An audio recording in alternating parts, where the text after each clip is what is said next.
Tema de hoje, a igreja ideal. Qual seria a igreja ideal para a gente participar, para a gente viver? O apóstolo Paulo, ele deu uma dica, eu gostaria de ler com você, você que trouxe a sua Bíblia, Filipenses, capítulo 2, a partir do versículo 1. Filipenses, capítulo 2, a partir do verso 1 em diante. Paulo dá uma dica importante para a igreja em Filipe. Se tem alguém do teu lado sem Bíblia, por favor, reparta a leitura aí com ele, com ela, em nome de Jesus. Filipenses 2, versículo 1, diz, na versão que nós usamos aqui, a NVI, o português da NVI é o português do Brasil, não da versão antiga da Bíblia, que é o português de Portugal, mas ainda assim, versículo por versículo, torna inteligível para aqueles que têm inteligência suficiente para definir. Filipenses 2:1 diz: se por estarmos em Cristo, nós temos alguma motivação, alguma exortação de amor, alguma comunhão no Espírito, alguma profunda afeição e compaixão. Repito aqui, versículo 1, Paulo está falando para a igreja de Filipe, para aqueles que estão em Cristo. Existe alguém que está em Cristo aqui nessa noite? Amém. Então, creio que serve para a gente também. Ele diz, se por estarmos em Cristo, nós temos alguma motivação, alguma exortação de amor, alguma comunhão no Espírito, alguma profunda afeição e compaixão. Versículo 2, Paulo diz, completem a minha alegria. De que forma? Ele ensina, ele diz, tendo o mesmo modo de pensar, o mesmo amor, um só Espírito e uma só atitude. Versículo 3, ele diz, nada façam por ambição egoísta ou por vaidade, mas humildemente considerem os outros superiores a si mesmos. Versículo 4, Paulo disse, cada um cuide não somente dos seus interesses, mas também dos interesses dos outros. Versículo 5, ele vai mais fundo, ele diz, seja a atitude de vocês a mesma de Cristo Jesus. E qual foi a atitude de Cristo Jesus? Versículo 6, ele explica, embora sendo Deus, não considerou que o ser igual a Deus era algo a que devia apegar-se. Versículo 7, ao contrário de querer dar uma de Deus e tal, ele esvaziou-se a si mesmo, vindo a ser servo, tornando-se semelhante aos homens.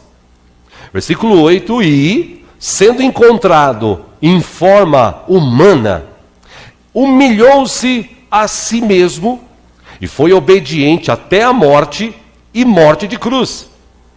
Versículo 9, por isso, por causa dessa atitude, Deus o exaltou à mais alta posição e lhe deu o nome que está acima de todo nome.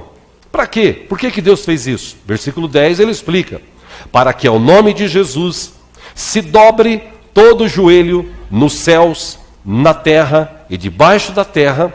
Versículo 11, toda língua confesse que Jesus Cristo é o Senhor para a glória de Deus Pai. Aí depois de dar essa introdução, Paulo ensina o seguinte, vocês da igreja de Filipe, vocês que estão em Cristo, vocês que têm a mesma atitude de Cristo, vocês precisam agora brilhar como estrelas. É o subtítulo do que nós vamos continuar lendo, versículo 12. Ele diz assim, então amados, ou assim meus amados, como sempre vocês obedeceram, não apenas na minha presença, porém muito mais agora na minha ausência. Ele disse, ponham em ação, em algumas versões diz, ponham em prática a salvação de vocês, com temor e tremor. Versículo 13, pois é Deus quem efetua em vocês, tanto o querer quanto o realizar, de acordo com a boa vontade dele. Versículo 14, façam tudo sem queixas nem discussões. Para quê? Ora, você fazendo tudo sem queixas, sem discussões, versículo 15 ele diz, para que venham a tornar-se puros, irrepreensíveis, filhos de Deus, inculpáveis, no meio de uma geração corrompida e depravada, na qual vocês brilham como estrelas do universo, 16 e último, retendo firmemente a palavra da vida. Assim, Paulo encerra dizendo, no dia de Cristo, eu me orgulharei de não ter corrido nem me esforçado inutilmente. Só até aí. Paulo deu a dica de como seria a igreja de Cristo. Como seria o povo? Igreja, lembre-se, organismo vivo, não igreja placa. Tem muitas igrejas hoje, muitos salões, muitas placas. E, na maioria das vezes, elas são diferentes. Não estou falando de placa de igreja, estou falando de igreja. Igreja de Cristo, o corpo de Cristo nessa terra, ele é um organismo vivo, ele é composto de pessoas. Então, como deveria ser essa igreja? Qual a igreja ideal que todo pastor tem isso na sua mente? Qual o ideal de muito pastor em relação à igreja? Qual é o ideal de Jesus em relação à igreja? Qual o ideal de Paulo em relação à igreja de Filipe, já que ele escreveu para eles? Bom, a igreja ideal, segundo a Bíblia, é uma igreja unida. Igreja ideal é uma igreja onde todos vivem em união, compartilham pão. É uma igreja onde ninguém critica ninguém. É uma igreja que todos trabalham. É uma igreja que todos levam o evangelho ao maior número possível de pessoas. Igreja ideal é a igreja que todos trabalham e não dão trabalho. Essa é a igreja ideal de todo pastor. A igreja ideal, ela é uma igreja adoradora, é uma igreja intercessora. A igreja ideal, ela é uma igreja atuante, ela atua nas mais diversas áreas da igreja. A igreja ideal é onde os santos, aqueles que são lavados e remidos pelo sangue de Jesus, foram curados de todas as suas enfermidades. Eles não têm mais lugar dentro do seu coração para rancor, não tem mais lugar dentro do seu coração para angústia, para depressão, para ira, para contendas. Essa é a igreja ideal. A igreja ideal, inclusive, ela é submissa a Jesus e à liderança que Jesus pôs na igreja, ou colocou na igreja. Essa é a igreja ideal. Mas qual que é a igreja real? Igreja real é a igreja que a gente vive. Igreja real é cheio de pessoas feridas, pessoas machucadas, pessoas com depressão, pessoas tristes, pessoas que falam mal umas das outras, pessoas que são pessoas nocivas, pessoas tóxicas que existem dentro da igreja, que em vez de ajudar, critica. Igreja real é isso. E a nossa igreja é real, a nossa igreja não é uma igreja ideal. É óbvio que nós temos pessoas aqui que intercedem, temos pessoas aqui que adoram, temos pessoas aqui que contribuem com o seu tempo, com o seu salário, com o seu dinheiro, na verdade, ou parte do seu salário. Temos pessoas aqui que trabalham nos mais diversos ministérios, mas são poucos. A maioria, ela está na igreja real. E essa igreja real é a igreja que tem crítica, que tem discórdia. É a igreja que existe muitas outras coisas que eu poderia pontuar aqui. Há pessoas que estão dentro da igreja e, infelizmente, elas ainda não entenderam o propósito de Deus para a vida dela. O que é ser igreja? Por isso, quando a gente entende o que é igreja real, porque igreja ideal está na minha cabeça e eu creio na cabeça de muitos pastores e na cabeça de muitos irmãos. A igreja ideal. A igreja que Paulo falou aqui. Paulo disse o seguinte: igreja ideal é a igreja que, como Jesus, ela se dispõe a se doar às pessoas. Ela abre mão do seu ser Deus, como foi o caso de Jesus. No caso dos cristãos, Paulo diz o seguinte: considere inclusive os outros melhor do que você. Igreja ideal é onde nenhum quer passar por cima do outro. Ao contrário, Por isso que a Bíblia diz que quando a gente está na presença de Deus, quando a gente cresce na presença de Deus, na verdade a gente está diminuindo, que Ele cresça e a gente diminua. A igreja real, ideal era para ser assim. Mas a igreja real não é. A igreja real é um querendo passar por cima do outro, mandar mais que o outro, discutir mais que o outro. Hoje os pastores, eles não estão conformados com o título de pastor. E presbíteros querem ser pastores, pastores já querem ser bispos, e bispo quer ser apóstolo, e apóstolo hoje já tem até pai apóstolo no Brasil, pai de apóstolo. Daqui a pouco vai surgir semideus, semi-Jesus, Jesus Cristo já tem uns dois doidos por aí no Brasil que se auto-intitula. Ou seja, as pessoas elas nunca estão satisfeitas. Essa é a igreja real. Igreja que de repente está tudo bem, de repente brigam, discute por qualquer bobagem, discute por qualquer coisa. E Paulo diz o seguinte: a igreja ideal é aquela igreja que ela não vive em discussões. No texto que nós lemos, ele sugeriu isso. Ele disse: gente, se vocês têm alguma motivação em Cristo Jesus, se vocês têm alguma comunhão no Espírito, se vocês têm afeição, têm compaixão dentro do teu coração, se vocês têm isso em Cristo Jesus, vocês começam a ter o mesmo modo de pensar. Ou seja, a gente não pensa cada um por si, não. A gente se ajunta, a gente pensa no ideal melhor que possível para a igreja de Deus, para a igreja de Cristo. O que eu quero dizer com isso? Isso já aconteceu algumas vezes na nossa igreja. Teve momentos aqui que a gente teve num tempo passado algumas discussões entre irmãos, entre membros, e quando veio isso parar para mim, que eu acabei sabendo e tive que resolver ou tive que falar alguma coisa, eu disse o seguinte: existe sempre um bem maior. O bem maior é o evangelho ser pregado para as pessoas. O bem maior é Jesus e a obra dele. O resto, a gente tem que aprender a se resolver, a gente tem que aprender a deixar as diferenças de lado e focar e fazer o melhor para que a obra de Cristo alcance pessoas lá fora. Nós somos a igreja. Hoje nós somos a igreja real. Igreja perfeita, inclusive, que está cheio de gente hoje. Na verdade, o que mais tem hoje no mundo são pessoas desviadas que elas estão procurando uma igreja perfeita. Não estou procurando nenhuma igreja ideal, estou procurando uma igreja perfeita. Irmão, irmã, você que está assistindo, você que está ouvindo, igreja perfeita só nos céus. Lá nos céus, segundo a Bíblia, quando nós estivermos lá com Deus, quando Cristo voltar, ou quando nós morrermos e formos morar com Deus, lá nós vamos ter um corpo incorruptível, nós vamos ter uma nova mente, nós não vamos ter mais esse problema de enfermidades, nós não vamos ter essas lutas, lá não haverá noite, haverá o brilho do Senhor eternamente, ou seja, lá haverá uma igreja perfeita. Na terra, a gente vai ter uma igreja imperfeita, uma igreja real, que acontece essas coisas. Agora, quando Paulo escreve para a igreja de Filipe, quando Paulo escreveu aos Filipenses, ele disse o seguinte: existe uma igreja real, mas vocês podem melhorar. E nós podemos melhorar como uma igreja real.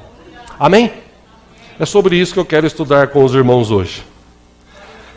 A palavra que está na Bíblia, no Novo Testamento, ele foi traduzido do grego, né, para o inglês e depois para o português e tal. A palavra igreja, no grego, literalmente traduzindo para o português, ela quer dizer o seguinte: chamado para fora. Então, igreja no Novo Testamento é chamado para fora. Chamado para fora da onde? A gente vive num mundo, e este mundo, como diz a própria Bíblia, jaz no maligno. Esse mundo está cheio de pecado, cheio de desgraça, cheio de enfermidade. Esse mundo está cheio de corrupção, cheio de imoralidade. Então, quando a gente entra ou faz parte da igreja de Cristo Jesus, aquele que morreu na cruz, que deu a sua vida, que ao terceiro dia ressuscitou, que está vivo, que tem todo o poder nos céus e na terra, quando a gente faz parte desta igreja, aí nós saímos para fora do mundo. Nós passamos a habitar agora como cidadãos dos céus, esperando Jesus voltar para buscar, ou caso a gente passe dessa para melhor, vamos nos encontrar nos céus, e daí nós vamos viver sim a perfeição em Deus ou em Cristo Jesus. Enquanto a gente está aqui nessa terra, a gente vai viver essas situações. Mas como Paulo disse a Filipenses, ele disse o seguinte: vocês precisam sair para fora do mundo. Vocês precisam agora viver uma nova vida. Essa expressão sair para fora é tomar uma nova vida. Por isso que ele escreveu aos Coríntios: quem está em Cristo é uma nova criatura. As coisas velhas passaram, tudo se fez novo.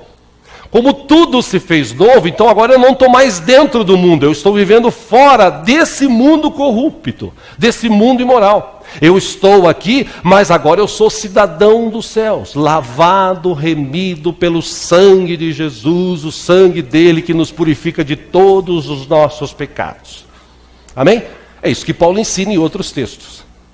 Então, a igreja, como um organismo vivo, como componentes vivos, a gente é chamado sempre a sair do pecado, a sair para fora de situações que nos levam a pecar, a sair para fora de situações que querem nos levar para baixo, a sair de situações que querem nos afastar de Deus. Por isso é que nós fazemos parte agora da igreja. E Jesus, quando ele orou pelos seus discípulos, Jesus disse o seguinte: quando vocês estiverem no mundo, uma vez que vocês têm agora, fazem parte desta igreja, uma vez que vocês têm a palavra agora dentro do seu coração, o mundo vai olhar para vocês e ele não vai concordar com você. Ao contrário, ele vai perseguir você. O mundo vai criticar você. O mundo vai falar mal de você. O mundo até vai levantar falso testemunho contra você. Por quê? Porque as trevas não combinam com a luz. Agora, Jesus disse isso lá em Mateus, para o povo que estava ali naquela primeira ministração. Ele disse o seguinte: agora, depois de ele falar, você é bem-aventurado é aquele que faz isso, bem-aventurado é aquele que faz aquilo. Jesus disse o seguinte: vocês são agora a luz do mundo. Então, onde vocês chegam, a sua luz, ou a luz de Cristo em mim, você vai brilhar. E as pessoas, quando olharem isso, elas vão criticar. Lógico que tem uma ajuda muito grande de muitos crentes, né, de hoje em dia, que dão mau testemunho, que inventam situações para que as pessoas sejam cristãs, obrigam as pessoas a fazer algumas coisas. E eu já falei aqui, há 30 e poucos anos atrás, eu pertenci de igreja durante um tempo, e essa igreja era uma igreja opressora. Era uma igreja que você não podia ir na praia, era uma igreja que você não podia jogar bola, era uma igreja que não podia nem usar bigode, barba, era uma igreja que mulher não podia usar calça comprida, era uma igreja que mulher não podia usar joia, não podia usar colar, não podia usar nenhum tipo de pintura, nem batom, mulher não podia fazer isso, o homem não podia fazer aquilo, e as pessoas elas viviam oprimidas. Graças a Deus, um dia eu conheci realmente a Cristo e Ele me libertou disso. Porque agora eu sou livre em Cristo Jesus. Hoje eu não bebo, não porque um dia alguém disse assim: se você beber, você vai para o inferno. Se você fumar, você vai para o inferno. Ontem mesmo um dos jovens que estava aqui, no final a gente estava conversando, e ele disse: pô, pastor, tal, quer dizer que você trabalhou no banco, você fez isso? Eu falei: sim, eu trabalhei em banco, tal. Ele falou: mas escuta aí, o cara que se enfia aí em drogas e bebida e tal. Eu falei: cara, eu não sei, porque eu nunca bebi na minha vida, eu nunca fumei na minha vida, eu nunca cheirei na minha vida, então eu não sei nem como é o gosto disso. Ah, mas o teu pai te obrigava? Ao contrário, meu pai sempre foi um cara liberal, um pastor assim que ele era liberal, na época que ele estava vivo. Aprendi muita coisa com meu pai, até hoje ainda lembro de coisas. Eu aprendi, inclusive, a servir a Deus, não por obrigação, por amor. A fazer parte de uma igreja que não tem medo de ser feliz. Não é porque eu não bebo, não é porque eu não cheiro, não é porque eu não fumo, não é porque eu vivo na mentira, na prática que as pessoas vivem aí, que agora eu sou fechado cristão. É óbvio, você está no meio de pessoas que estão enchendo a cara e você não está, você vai ser o estranho ali no meio. As pessoas, inclusive, vão falar mal de você. Você está no meio de uma turma lá que está fumando, cheirando, e você não está fazendo isso, eles vão criticar você. Aliás, eles vão te oferecer e você não quer, vão chamar você. Vão querer tirar um barato de você porque você é cristão. Isso já aconteceu várias vezes comigo.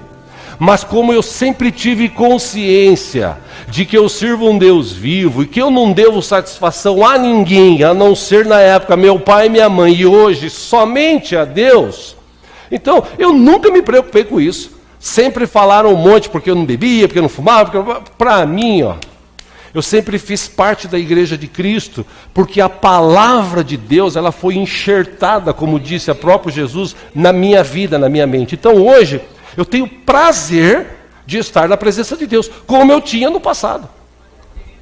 Por isso que Jesus falou, quando você estiver no mundo, agora que você tem a palavra, que você tem a vida de Deus em você, as pessoas vão criticar você. E Jesus mostrou isso para os seus discípulos. Acompanhe aqui no telão, João 17, versículo 14. Jesus disse o seguinte, Jesus estava falando com o Pai Celestial. Ele disse, dei-lhes a tua palavra, e o mundo os odiou, pois eles não são do mundo. Jesus disse, como eu também não sou. Não rogo que os tires do mundo, mas que os protejas do maligno. Aleluia. Versículo 16, Jesus disse, eles não são do mundo, como eu também não sou. 17, Jesus dizia ao Pai, santifica-os na verdade, a tua palavra é a verdade. 18, assim como me enviaste ao mundo, eu os enviei ao mundo.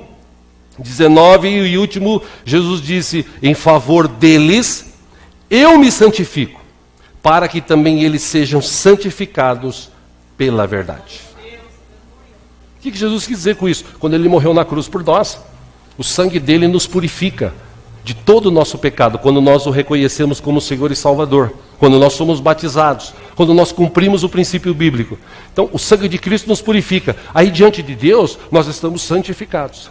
Então, Jesus estava falando com o Pai o seguinte, Pai, eu dei para eles a tua palavra, e agora a tua palavra na vida deles está ofuscando os outros agora vão criticar. Senhor, ele disse para o Pai, Pai, eu não peço que o Senhor tire eles do mundo, mas eu peço que o Senhor livre eles do maligno. E meu irmão, minha irmã, todos aqueles que têm Jesus como Senhor e Salvador, Deus livra, Deus guarda. Isso é fato, Deus livra, Deus guarda. Então, Deus chama o povo para sair do mal, para ser igreja. Jesus não morreu na cruz para eu e você comprar casa, para eu e você comprar carro, para eu e você ficar rico e famoso. Jesus morreu na cruz para a gente ser liberto dos nossos pecados e receber uma nova vida. O resto é resto. Trabalhe honestamente, estude, Deus vai te dar, Deus vai te capacitar. Jesus morreu para comprar almas de homens e mulheres que estavam vivendo no meio do pecado, inclusive a minha, inclusive a tua. E é aqui que eu desejo tratar algumas questões com os irmãos. Eu citei aqui ontem para os adolescentes, falei de um amigo meu, que tenho lá em Osasco, hoje ele mora para lá de Osasco, faz anos que eu não vejo.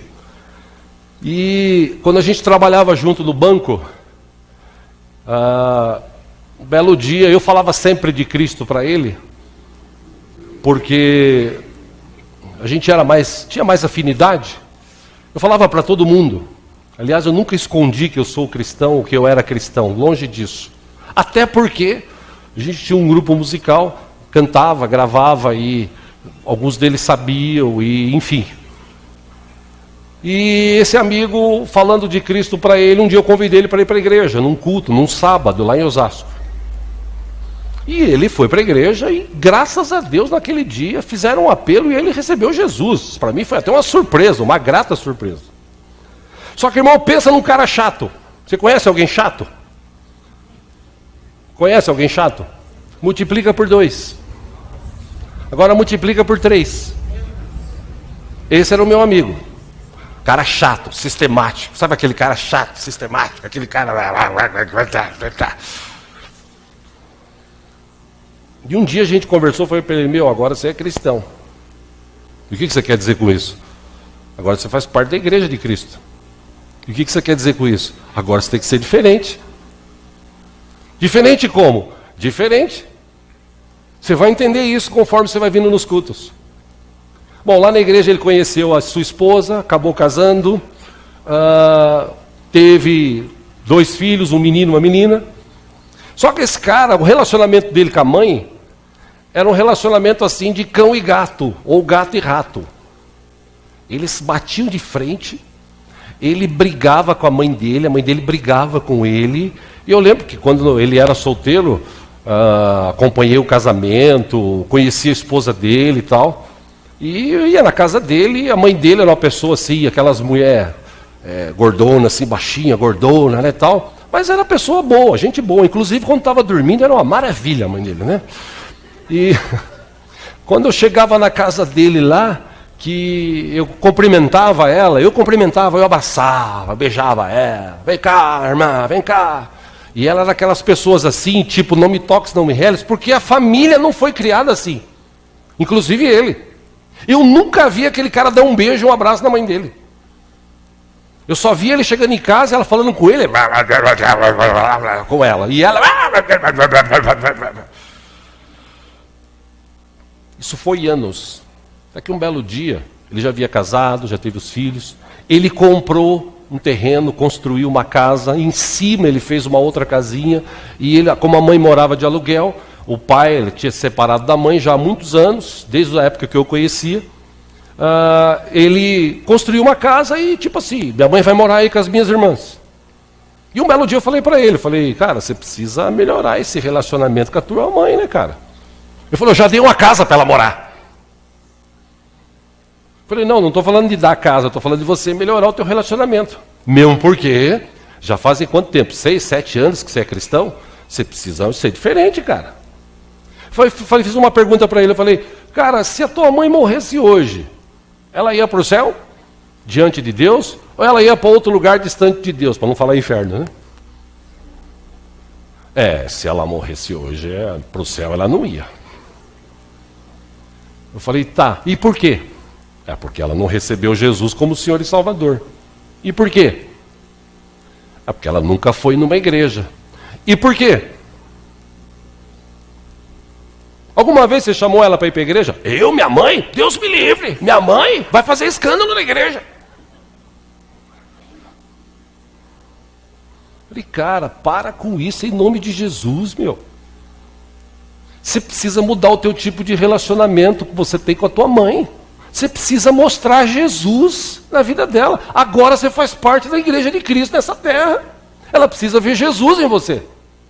Ela não vai enxergar nunca Jesus do jeito que você trata ela.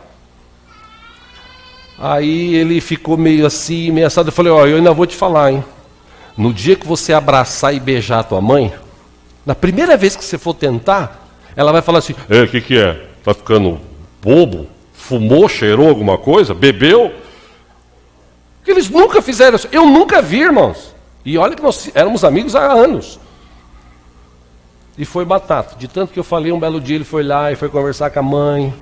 E aí, véia, tal. E eu só de longe observando, né? E aí, véia, tal. E o que foi? Não, vem cá, dá um abraço. O quê? O que aconteceu? Você está com algum problema? Foi desse jeito. Ele falou, cara, você... Eu falei, cara, a gente sabe como é que funciona. E ele foi aos poucos, se aproximando. Aí eu comecei a ver aquele cara beijar a mãe. Comecei a ver aquele cara abraçar a mãe. Um dia ela foi visitar a igreja. E as irmãs dele também conheciam a igreja, me conheciam. Nessa época eu nem pastor era. Mas eu falava de Jesus para as pessoas. E essa mulher, que tinha uma treta com ele de muitos anos, eles começaram a se respeitar. Ele pediu perdão para ela para ele. Ela começou a cuidar dos filhos dele. Depois de algum tempo, a esposa dele me liga e fala, Diego, você sabe que a mãe dele está hospitalizada? Eu falei, não sei não, ela está muito mal, está no hospital. E seria bom você visitá-la. Eu falei, pois não, me diz aí o quarto, eu vou lá, no hospital lá em Osasco. E eu não pude, no dia que ela me ligou, fui no outro dia. Deus é tão bom, que no outro dia que eu fui no hospital, 12:00, 1h, eu entrei, a vi, ela estava lá na cama, situação difícil, eu abracei, beijei ela, passei a mão no cabelo dela, e tudo bem com a senhora? Puxa vida, que coisa, hein? Aí eu falei para ela o seguinte, eu creio num Deus que cura, eu creio que Deus pode curar a senhora, mas eu também creio que Deus tem mais interesse em salvar a tua vida do que te curar. Esse Deus que salvou a minha vida, através de Jesus Cristo, Ele quer salvar a vida da senhora, como Ele salvou a vida do seu filho, da sua nora, dos seus netos. Ele quer salvar a vida da senhora. A senhora quer receber Jesus como Senhor e Salvador? Ela deitada assim, ela olhou para mim e falou assim, eu quero. E eu vi que naquele dia que ela falou, eu quero, é porque ela começou a ver Jesus na vida do filho dela. Irmão, eu orei por ela, orei com ela. Ela recebeu Jesus, depois eu orei por ela. Senhor, cura a vida dela.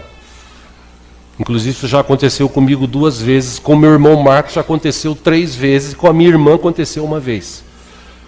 Meu irmão Marcos é o campeão. Eu sou o segundo. Que a gente vai orar pela pessoa no hospital, no outro dia ela morre. No caso dessa irmã, eu orei por ela 2 da tarde. 7 da noite eu recebi a notícia, ela faleceu. Mas ela faleceu em Cristo Jesus e um dia eu vou encontrar ela nos céus. A igreja do Senhor deveria fazer isso. Essa igreja real, que ainda não é a ideal, mas essa igreja real, ela devia despertar para algumas coisas. E a primeira delas é, igreja do Senhor, nós precisamos ser cheios do Espírito Santo. Amém? Vou repetir, nós precisamos ser cheios do Espírito Santo. Em Atos capítulo 1, versículo 1, quando o dia de Pentecostes chegou, estavam todos reunidos num só lugar. Versículo 2, o texto diz que de repente veio do céu um som como de um vento muito forte, e encheu toda a casa na qual estavam assentados. E viram, versículo 3, o que parecia línguas de fogo, que se separaram e pousaram sobre cada um deles. 4, todos ficaram cheios do Espírito Santo e começaram a falar noutras línguas, conforme o Espírito os capacitava. Agora veja que interessante. Versículo 5. Havia em Jerusalém judeus tementes a Deus, vindos de todas as nações do mundo. Ouvindo-se o som, ajuntou-se uma multidão que ficou perplexa, pois cada um os ouvia falar em sua própria língua. 7, atônitos e maravilhados, eles perguntavam, acaso não são galileus todos estes homens que estão falando? 8, então como os ouvimos, cada um de nós em nossa própria língua materna? E ele identifica aqui, o escritor de Atos, Lucas 9, partos, medos, elamitas, habitantes da Mesopotâmia, Judéia e Capadócia, do Ponto e da província da Ásia, Frígia, Panfilha, Egito e das partes da Líbia próximas a Cirene. Visitantes vindos de Roma, tanto judeus como convertidos ao judaísmo, cretenses e árabes. Aí eles dizem o seguinte, nós os ouvimos declarar as maravilhas de Deus em nossa própria língua. Versículo 12, atônitos e perplexos, todos perguntavam uns aos outros, o que significa isso? O que eu quero te mostrar com esse texto? Aqueles homens e mulheres foram cheios do Espírito Santo, e a atitude do coração deles mudou. Não é essa atitude que você vê por aí, a pessoa cheia do Espírito Santo, é aquele que sapateia, é aquele que rodopia, põe a mão para trás, põe a mão para frente, gruda na parede, dá cambalhota e tal, esse é cheio do Espírito Santo. Tem um monte de gente que faz isso e está devendo, se prostitui, mente. Cheio do Espírito Santo é aquele que às vezes não fala essa língua estranha, porque eles falaram uma língua que os outros de outros países e nações e regiões entenderam. O Espírito Santo capacitou aqueles homens e mulheres a falar uma língua, na onde, por exemplo, se tivesse francês lá, ele ia ouvir falar em francês. Se tivesse inglês lá, ele ia ouvir no inglês. Que Deus até nos capacite a isso. Mas o que chama a atenção é que eles falaram aquilo que o Espírito colocou no coração deles, cheios do Espírito, que eles foram cheios do Espírito. E esse é o meu desejo, a minha oração, lá no acampamento, quando a gente estiver orando, quando nós estivermos orando, clamando a Deus, que venha um vento impetuoso naquele lugar e encha todos que estiverem lá do Espírito Santo. Esse é o meu desejo. Porque quando você está cheio do Espírito Santo, o que sai da tua boca abençoa. O que sai da tua boca toca na vida das pessoas. Você tem uma vida diferente. Você faz parte da igreja. A igreja real, mas a igreja de Cristo nessa terra. A igreja que Jesus pagou o preço para a gente viver juntos, para a gente falar coisas boas. Aqueles homens e mulheres foram cheios do Espírito Santo. E ser cheio do Espírito Santo, você pode até receber dons de língua. Eu já falei sobre isso, já preguei sobre isso aqui várias vezes. E não confunda. Paulo explica. Se alguém profetizar em língua dentro da igreja, tem que ter um intérprete. Porque não adianta querer dar uma de bom e falar assim, charabala, ripa lá para trás, samambaia na parede, papapá, periri, parará, parará, papapá. Se não tiver quem interprete, é só da boca para fora, é só para aparecer. E aqui quem tem que aparecer é Jesus. Não é fulano ou beltrano. Agora, se a pessoa é tomada por Deus, se Deus toca e ela fala, e alguém se levanta e tem o dom de interpretar, aí a gente para e ouve a interpretação. Amém, queridos? Eu sei porque Deus já me deu esse dom de falar em línguas, e toda vez que eu falo, eu procuro até tirar o microfone. Porque eu sei que o dom de línguas ele serve para trazer bênção e benefícios para a minha vida. É pessoal. Paulo disse, quando você fala em línguas, é você falando com Deus. E eu já falei aqui e repito, eu já tive momentos na minha vida que eu quis falar com Deus, e eu até falei assim, Senhor, eu queria ter uma conversa minha com o Senhor, não queria que nem o diabo ouvisse. Eu não queria orar, ficar em espírito orando, que muitas vezes eu faço isso. Eu queria verbalizar, Senhor, mas eu queria eu e o Senhor. E comecei a orar, comecei a glorificar a Deus. De repente eu falei uns 20 minutos, 15 minutos. Teve dia que eu falei uma meia hora em língua estranha. E não era só aquele negócio repetitivo. Era uma conversa com Deus. Porque Deus, Ele ouve a gente, irmãos. Deus quer nos capacitar. O Espírito Santo quer nos encher. O Espírito Santo quer colocar a palavra na nossa boca para a gente falar para as pessoas. O cristão, ele tinha que falar como igreja aquilo que ninguém fala. Ele tinha que fazer aquilo que ninguém faz. Igreja é isso. A igreja ideal. Nós somos a igreja real, mas a gente pode chegar nessa igreja ideal. A gente pode melhorar. Podemos melhorar, sim ou não, irmãos? Nossa, que sim, Jesus. Vou perguntar de novo. Nós podemos melhorar, né, irmãos? Ai, melhorou um pouquinho, graças a Deus.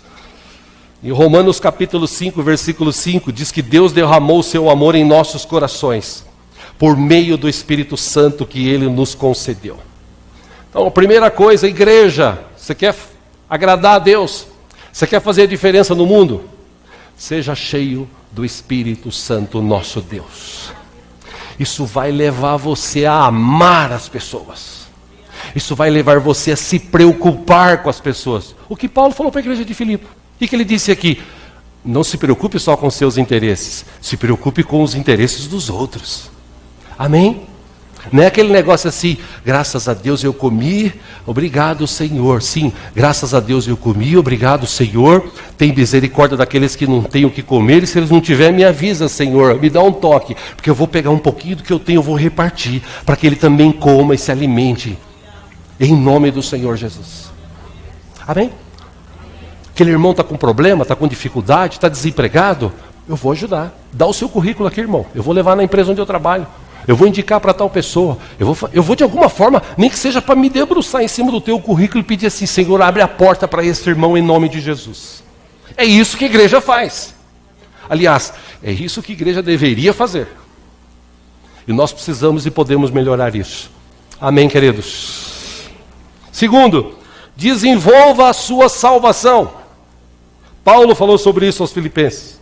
Jesus pagou um preço caro na cruz do Calvário por mim e por você. O sangue dele imaculado foi vertido na cruz para purificar eu e você dos nossos pecados. E com isso, Paulo diz para a igreja de Filipenses, gente, vocês precisam colocar em prática a salvação de vocês. Vocês não foram salvos para ir para a igreja, ficar sentadinho, assistir o culto, bater palma, cantar umas músicas e depois ir embora. Vocês foram salvos para ir além disso. Vocês foram salvos para desenvolver a salvação. As coisas velhas já passaram, tudo se fez novo. Mas tem crente que tem 20 anos de crente e as coisas velhas ainda estão nele. Ele não consegue se livrar. Irmão, se livre do seu passado. Se livre daquilo que o diabo está tentando te colocar ou acusar você. Deixe isso para trás. Viva o hoje, viva o futuro. O melhor de Deus ainda está por vir para as nossas vidas, diz o texto. O texto de Paulo diz que o teu olho não viu, o teu ouvido não ouviu, não chegou no teu coração o que Deus tem de melhor para aqueles que o amam. E esse Deus está conosco aqui hoje. Ou seja, a gente precisa desenvolver a nossa salvação. A gente precisa ir para frente. Por isso que Paulo, Filipenses 2,12, ele disse, ponham em ação a salvação de vocês com temor e com tremor. Ou seja, vamos para frente. Vamos deixar as picuinhas de lado, vamos deixar as discussões tolas de lado, vamos deixar os probleminhas de lado. Existe um bem maior, é a obra de Deus, precisamos alcançar vidas, a igreja precisa crescer, está cheio de gente aqui nessa região, desviada, desigrejada, afastada, gente que precisa ser salva, gente que precisa saber que tem um Deus vivo, que operou milagres e maravilhas na minha, na tua vida e pode operar na vida deles. É a igreja que é esse papel, Jesus chamou a igreja para fazer isso. Amém, queridos? Amém. 3. A igreja ideal, ela cresce integralmente e se reproduz. Meu irmão, a igreja precisa se reproduzir. Quem gera ovelha é ovelha. E hoje em dia a gente vive o tempo que as pessoas não querem mais gerar ovelhas. Elas querem só ser ovelhas. Ir para a igreja, abrir a Bíblia, ler um texto, foi legal, Deus falou comigo, Deus me abençoou, vou embora para casa, volto no outro domingo. Não quero saber dos problemas da igreja, porque a igreja tem problemas. A nossa, então, a gente tem problemas aqui. A última vez que nós fizemos uma reunião de homens aqui foi em fevereiro. Nós estamos em setembro. E se eu não falar alguma coisa, os irmãos ficam assim. Sabe aqueles irmãos assim que... A gente precisa agitar, a gente precisa chamar os homens, eles têm que vir, têm que participar. Pastor, mas eu não gosto de participar. Irmão, então você não serve para ser da igreja de Cristo. Que a igreja de Cristo é uma igreja participativa, uma igreja que se ama. Poucos ou muitos, a gente está junto, a gente ora junto. É fácil se chegar e falar o seguinte, irmãos, amanhã nós vamos fazer um churrasco aqui na igreja. Próximo sábado, churrascada para os homens. Vai ter o bazar dos talentos, as mulheres vão estar aqui trabalhando, os homens vão estar do lado comendo um churrasco. Vai fazer uma fila de 15, 20 no mínimo. A gente até pensou nessa estratégia de chegar na hora H, cadê o churrasco? Não, hoje é churrasco de oração. Hoje é churrasco de jejum, entendeu? Né, Emerson? A gente até falou disso uma vez, usar essa estratégia, o cara chegar aqui babando, está em jejum, então vai continuar orando aqui até o final da tarde. Né? Mas a gente não vai fazer isso, senão já viu, né? Todavia, a igreja tem que ser participativa. A igreja tem que produzir, reproduzir. Nós fomos chamados por Deus para fazer a diferença nessa geração. Nós fomos chamados por Deus para falar de Jesus. Aliás, as pessoas precisam ver Jesus em nós. Eu contei o testemunho há pouco de um amigo. A mãe dele só recebeu Jesus porque ela começou a ver Jesus na vida dele. Ela nunca tinha um relacionamento com ele como teve no final da vida. E por causa desse relacionamento, um dia ela falou, eu quero esse Jesus. E hoje as pessoas olham para os cristãos ou para os crentes de hoje, elas falam assim, eu sei que nem ele, Deus me livre. Picareta, mentiroso, safado, salafrário, cachorro, ordinário. É o que falam por aí hoje dos crentes. Irmão, nós temos que fazer a diferença, nós somos chamados para ser o sal da terra e a luz do mundo. Amém? Crê nessa palavra? Amém. Fala para a pessoa que está do seu lado então, meu irmão, minha irmã, Deus chamou você para fazer a diferença. De que forma? Te dou a dica. Mateus 28, versículo 18, 19 e 20. Então Jesus aproximou-se deles, dos seus discípulos, e disse, foi-me dada toda a autoridade nos céus e na terra. Portanto, vão e façam discípulos de todas as nações, batizando-os em nome do Pai, do Filho e do Espírito Santo, e dando uma Bíblia para cada um deles ler, e obrigue eles a ler até um dia que eu voltar. Amém? O que Jesus falou? Ensina para eles, ensina eles a obedecer tudo o que eu ordenei para vocês. Quer dizer, quem tem que ensinar somos nós. Por isso que eu não entendo certas pessoas que vivem na igreja, são aquelas pessoas do quarto tópico aqui, pessoas tóxicas, nocivas. E hoje tem muita gente na igreja que se deixa envenenar por essas pessoas. Meu irmão, não dá bola para esse tipo de pessoa, porque vai ter gente assim na igreja. A igreja real, ela tem joio e tem trigo. A igreja real. E se você, eu já falei aqui, se você pegar a imagem do joio e a imagem do trigo, ele é igual, é idêntico. Por isso que na parábola que Jesus contou, os anjos falaram o seguinte, Senhor, você quer... Não, os homens disseram, o Senhor quer que a gente vá lá e separe, porque eles vão crescer igual. Falou, não, deixa eles crescer igual. Agora, no dia da colheita, aí sim, os anjos vão vir e vão separar trigo de um lado e joio do outro. E sabe como é que você identifica trigo de joio? Pesquisa isso na internet. Você passa na máquina de moer, o trigo sai um pouquinho. O joio, ele faz assim, ó, não sai nada. Porque joio não tem nada. Ele é nocivo. Ele está na igreja, ele fica se criticando. Aquela irmã ali não para de andar, né? Aquele outro ali bebe água. Nunca vi beber tanta água na vida.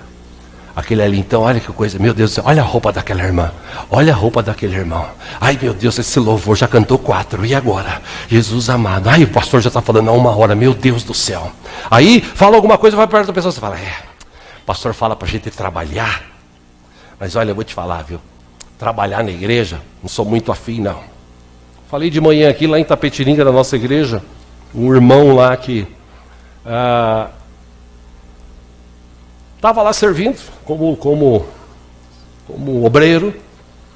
E sexta retrasada, feriado, eu estive lá de manhã, levando um estudo para os obreiros. E na hora do almoço, meu irmão dizia, lembra de fulano? Lembro. Pois é, rapaz, ele saiu da igreja, porque quando ele começou a crescer dentro da igreja, ele começou a achar. Porque você sabe que hoje em dia tem muita gente dentro da igreja formada em axiologia. Né? Eu acho. Né? Eu acho. Então ele disse o seguinte, pastor, eu acho que igreja não tem que ter cantina. Por quê, irmão? Porque eu acho que não é certo ter cantina da igreja. E meu irmão falou para ele, bom, meu irmão, a igreja precisa se sustentar. Sim ou não? Sim, claro. Isso aí vai ajudar. A irmã que quer dar o pudim, ela quer fazer um pudim, dar um pudim para a igreja vender. Por que ela não vende e não traz o dinheiro? Eu não sei se meu irmão falou isso, mas se fosse eu falava o seguinte, meu irmão, você é dizimista e oferteiro? Porque eu sei que ele não é. Não, não sou. Então, cara, se você fosse dizimista e ofertante, a gente não precisava fazer esse tipo de coisa. Era só você trazer a tua oferta, o teu dízimo, ter um relacionamento com Deus e confiar que Ele vai te abençoar, que a igreja tinha sustento. Mas por causa de gente como você, a gente é obrigado a fazer até cantina para levantar fundos para a igreja. Amém? Tem gente assim que acha tudo. Eu acho que o pastor... Eu acho que... Eu falei aqui de manhã que tem uns irmãos que vêm ajudar na igreja, aí a pessoa... Tem gente que fala o seguinte... Aqui na nossa igreja, é incrível, né? Eu acho que até Deus é bom. Mas teve gente aqui que fez o seguinte: chegou e falou assim, aquele irmão lá, ele vive ajudando lá na igreja. Puxa saco do pastor. Ele ali é puxa saco do pastor. Logo, logo, você vai ver, ó. O pastor já dá um carguinho para ele. E na verdade, tem irmãos aqui, irmãs, que trabalham, que se dedicam, que lutam, que se desdobram pela obra de Deus, e tem gente ainda que critica. Gente nociva. Gente que está na igreja e um dia eu oro para que Deus tenha misericórdia e mude a mentalidade. Por quê? Porque nós não fomos chamados para isso, nós não fomos chamados para achar. Nós somos chamados para servir um Deus vivo e poderoso, e se Ele chamou eu e você para servir aqui nesta obra, a obra dEle, nós vamos servir, e vamos servir com excelência, porque o Deus merece o melhor. Nós somos a igreja, nós fazemos parte da igreja. O problema é que essas pessoas nocivas, elas falam algumas coisas que machuca, que afasta, que faz gente desanimar. E o antídoto para isso, eu encerro com esse texto, Filipenses capítulo 4, versículo 8, texto que eu gosto muito. Paulo disse, finalmente, irmãos, tudo que for verdadeiro, tudo que for nobre, tudo que for correto, tudo que for puro, tudo que for amável, tudo que for de boa fama, se houver algo de excelente ou digno de louvor, pense nessas coisas. Ou seja, usa a tua mente para pensar coisa boa. A pessoa vai falar algo para você, não dá bola. Porque o que vale é o que Deus fala, o que Deus pensa de mim e de você. E a Bíblia diz que os pensamentos de Deus são diferentes dos nossos pensamentos. A gente não tem que se preocupar com o que os outros falam. Porque, meu irmão, se você fizer, vão criticar. Se você não fizer, vão criticar. Então, faz, deixa criticar. Deus vai levantar outros, Deus vai mandar outros, como Deus tem mandado outros, para a gente levar adiante a palavra do Evangelho, para que vidas sejam alcançadas, transformadas. Tem vários ministérios na nossa igreja precisando de auxílio, de ajuda. Vamos nos unir, vamos ser a igreja não ideal, mas a igreja real que está próximo de ser ideal. Gente que se ama, gente que se respeita, gente que sabe perdoar, gente que trabalha, gente que tem Jesus como Senhor e Salvador, gente que da boca dele sai palavra de bênção e não palavra de maldição, gente que aonde está é a bênção do Senhor, como a gente falou aqui na semana passada. Onde eu estou, eu sou a bênção de Deus. Se você está lá no teu bairro, na tua casa, no teu trabalho, você é a bênção de Deus lá naquele lugar. Amém, irmãos? Vamos ficar em pé juntos em nome de Jesus. Eu acredito que todos nós aqui, não precisa responder para mim, responda para Deus, se bem que você não precisa nem responder, porque Deus conhece o nosso coração, né? Mas eu acredito que todos nós estamos aqui querendo ver o sucesso da obra de Deus. Não o sucesso da Igreja Livre em Cristo, o sucesso da obra de Deus nessa terra. Amém? Sim ou não? Amém? Gente sendo batizada. E se Deus permitir, em nome de Jesus, último domingo desse mês de manhã a gente vai ter o batismo. Pelo menos 3 vidas vão se batizar. Se você ainda não se batizou, procure o pastor Paulo, dá tempo de você se batizar. A gente quer aqui nesse lugar, como a gente já tem e Deus já restaurou, a gente quer ver mais famílias restauradas. A gente quer ver nesse lugar aqui os necessitados sendo supridos. A gente quer ver Jesus sendo exaltado aqui neste lugar. Então, o que faz a igreja permanecer? O que faz a igreja crescer? O segredo Jesus contou, e eu encerro com esse texto, João 15:5. Jesus disse: se alguém permanecer em mim e eu nele, esse dará muito fruto. A chave é permanecer. Permanecer. De que forma? Firme. E parar com esse negócio de eu tenho que. Meu irmão, você não tem que nada. Ah, pastor, eu tenho que ir à igreja. Não, você não tem que ir à igreja. Haja visto que hoje muitos faltaram, tanto de manhã como agora à noite. Por quê? Eu não tenho que ir para a igreja. Agora, quando eu tenho Jesus no meu coração, quando eu faço parte da igreja, eu lembro daquele texto: alegrei-me quando me disseram, vamos à casa do Senhor. Por quê? Porque Jesus criou a igreja para a gente viver juntos assim, ó, para a gente se amar. Para a gente que tem diferença, olhar para a diferença um do outro. Não falar assim, eu sou melhor do que ele. Não, ao contrário. Eu preciso orar pelo meu irmão, pela minha irmã. Eu preciso ajudar o meu irmão, a minha irmã. Eu preciso alcançar a família dele. Ele precisa, com a oração dele, alcançar a minha. Nós precisamos estar juntos na presença do nosso Deus. Ah, pastor, eu tenho que amar a Deus. Não! Eu já falei aqui sobre isso. Você não precisa amar a Deus. Hoje tem gente que xinga a Deus. Tem gente que amaldiçoa a Deus. Você não precisa.